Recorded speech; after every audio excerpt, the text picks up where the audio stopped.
Assalamualaikum warahmatullahi wabarakatuh. Terima kasih teman-teman masih setia di Richa Kusma ini channel. Kali ini materinya juga berbeda dari sebelumnya, tapi masih ada mendekati tentang anak-anak dan ilmu parenting. Dan kali ini saya akan men-sharingkan hasil dari ceramah dari Ustadz Dr.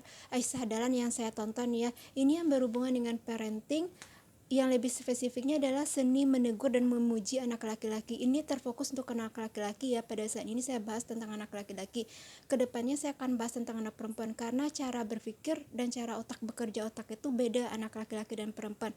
Sebelum masuk ke seni menegur dan memuji anak laki-laki, kita sebagai orang tua perlunya adab dan etika bicara dengan anak laki-laki.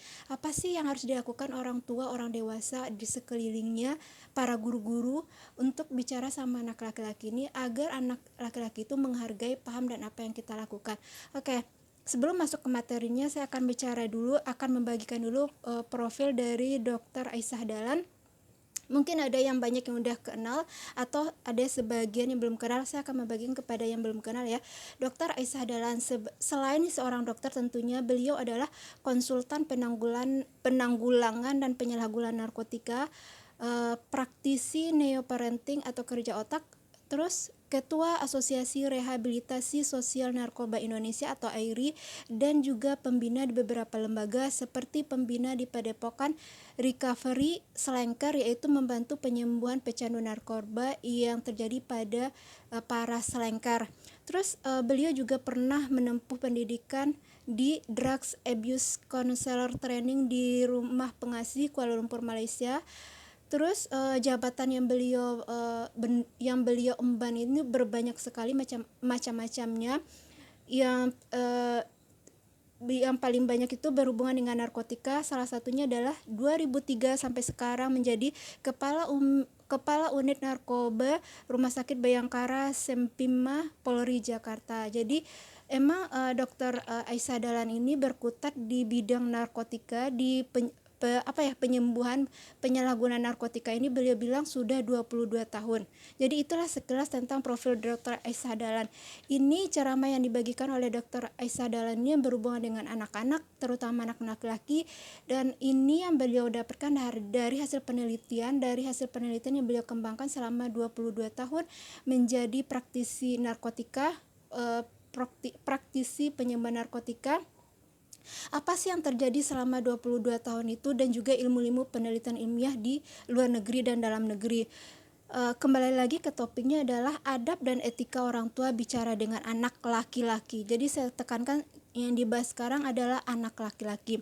Kenapa ada perbedaan kita bicara dengan perbedaan bicara tentang anak laki-laki dan perempuan? Kenapa tidak sama aja cara bicara terhadap anak laki-laki dan anak perempuan? Ini berbeda sekali karena berbedanya kerja otak dan berbedanya kerja fungsi tubuh yang lain.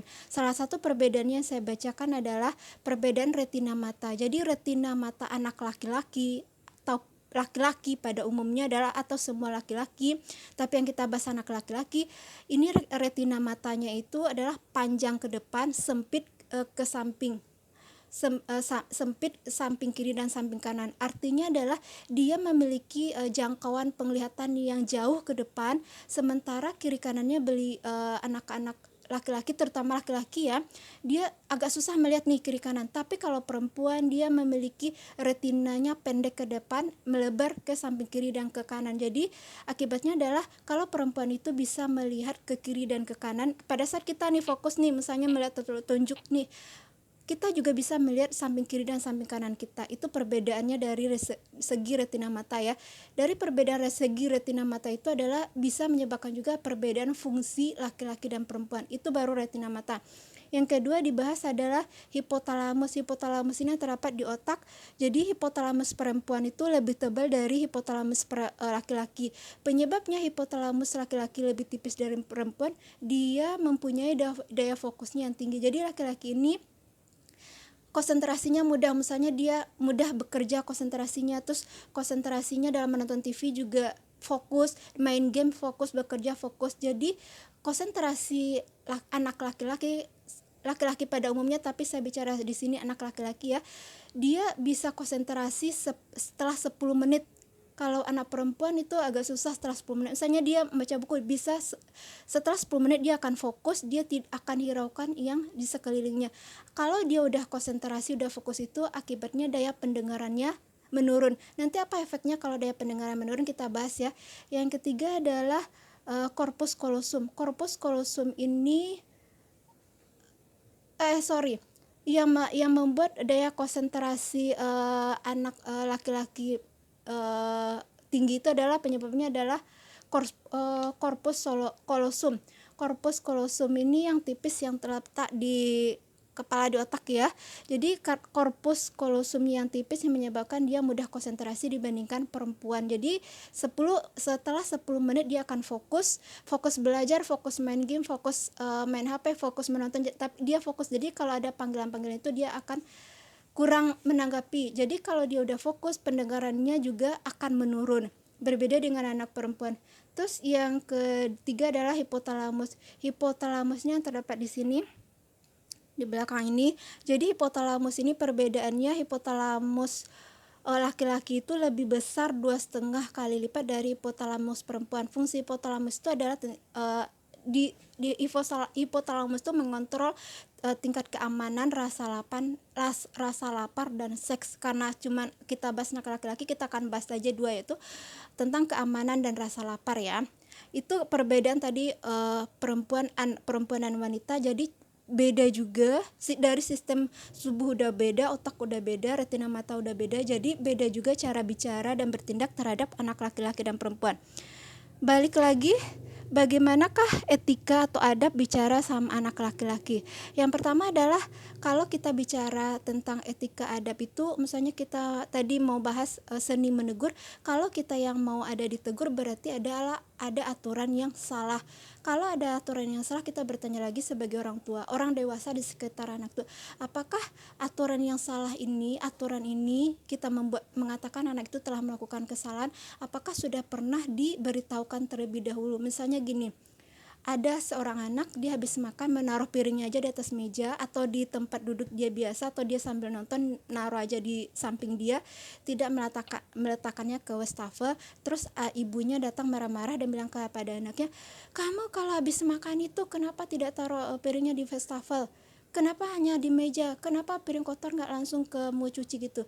Yang pertanyaannya adalah, menurut Ibu Aisyah Dahlan ini, Dr. Aisyah Dahlan ini, apakah orang tua ibunya sudah pernah memberitahu aturan itu terlebih dahulu, bahwa kamu setelah makan kamu harus meletakkan piring kotor ke wastafel, atau kamu harus mencucinya, harus diberitahu dulu aturan-aturannya itu Ibu. Karena penting sekali memberitahu aturan-aturan tersebut.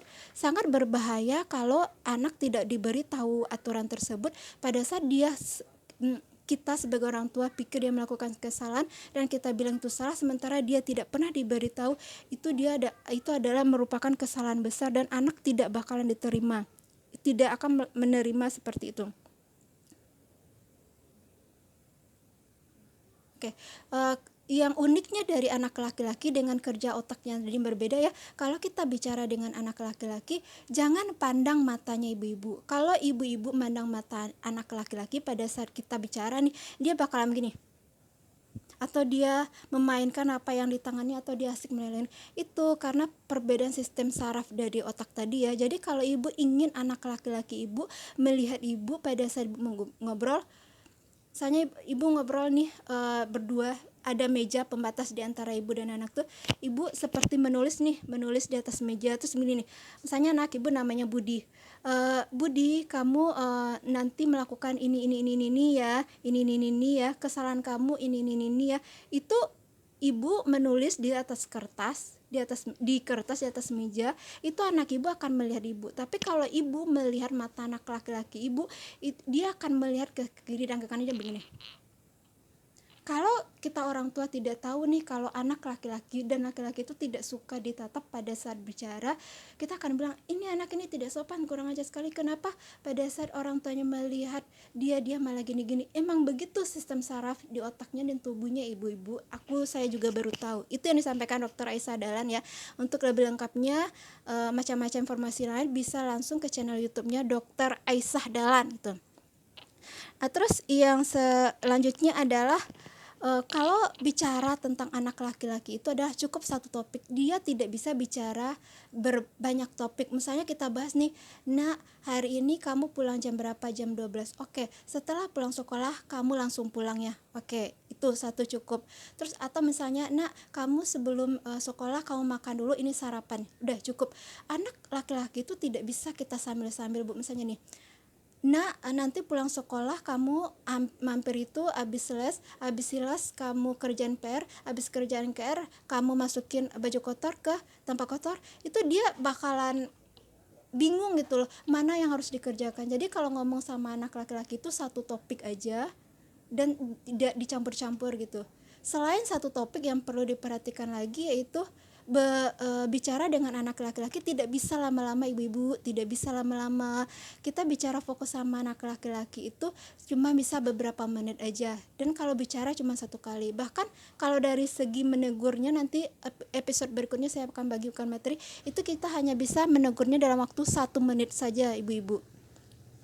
Oke, bicara dengan anak laki-laki tidak bisa lama, mungkin beberapa menit aja. Terus kalau bicara sama anak laki-laki itu cukup satu kali aja. Misalnya tadi nih, tadi ya kita menegurnya, nak kalau baju kotor ditaruh di keranjang ini ya. Iya, sudah paham.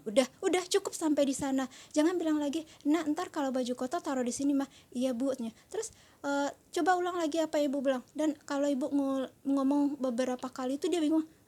Dia pasti reaksi gini, agak aneh gitu. Jadi kalau ngomong sama anak laki-laki itu cukup satu kali aja dia udah ngerti gitu loh. Beda sama anak perempuan ya ibu-ibu dan orang tua termasuk saya ya. Selanjutnya adalah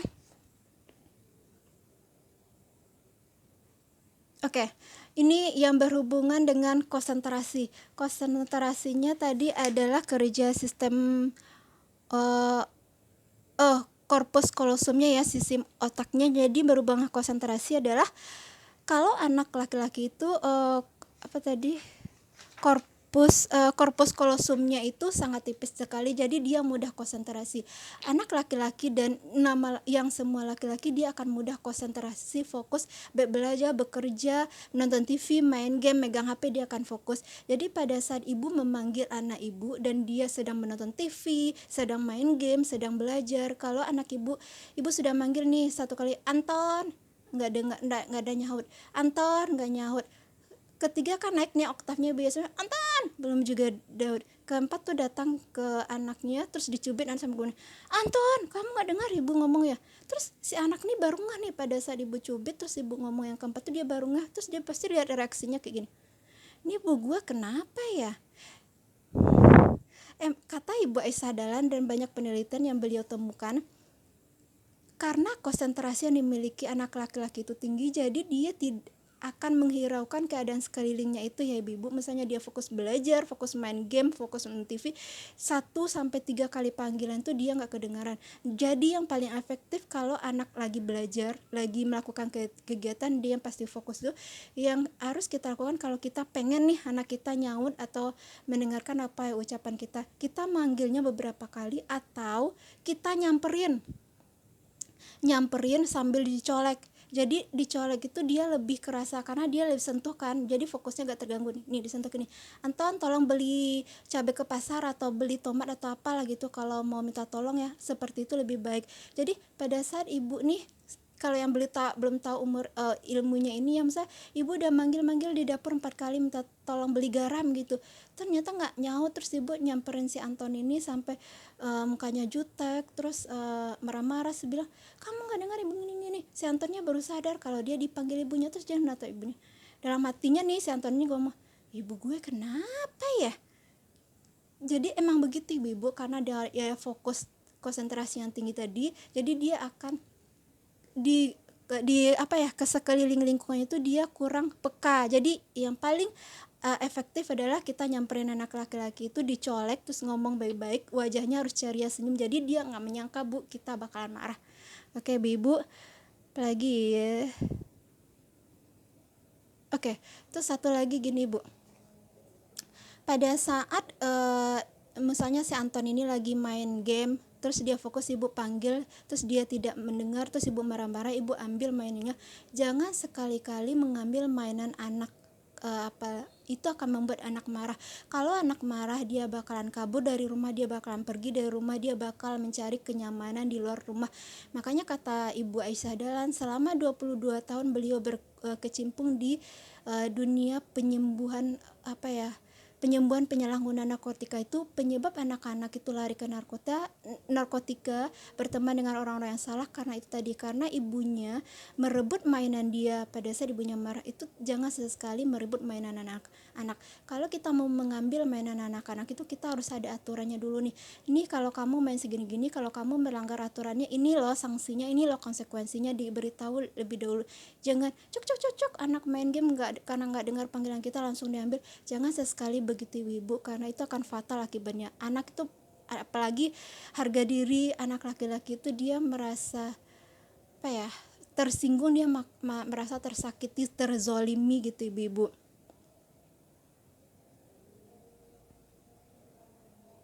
Nah terus ini ya, saya mau mengingatkan ya lagi yang fungsi yang retina mata itu ya. Nanti kita bahas ke pembahasan berikutnya di segi seni menegur dan memuji anak laki-laki. Bagaimana menurut pendapat ibu dengan penjelasan-penjelasan yang saya berikan tadi? Silahkan share di kolom komentar apakah ada yang persamaan atau perbedaan. Ketemu dengan video saya berikutnya.